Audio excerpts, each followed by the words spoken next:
Mga igan huli sa CCTV camera ang panaloob ng 3 suspect sa kantin ng isang pribadong paaralan sa San Juan.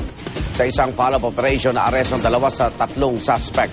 Darito ang exclusive report ni Jay Sabale.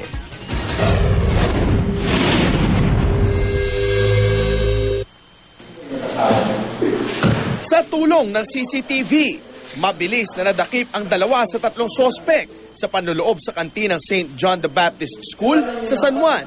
Sa kuhang ito, makikita ang pagpasok ng 3 lalaking sina Rico Llano, Ariston Imatong at ang mastermind na di pa pinapangalanan.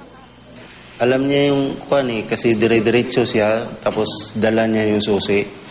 Diretso sa loob ng opisina ang 3 kung nasaan nakalagay ang vault.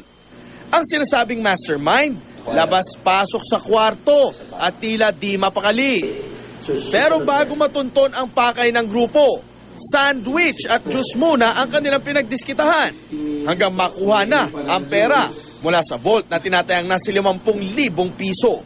Sa follow-up operation sa mga polis kinahapunan, nahuli sina Yanok at Imatong.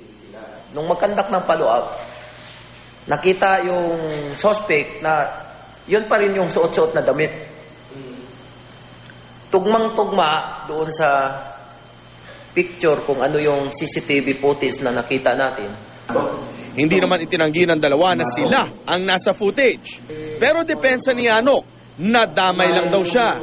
Nag-sign sheet sila ng 2,000. Tapos nagdesisyon yung amo ko na samahan lang yung kumuha ng pera.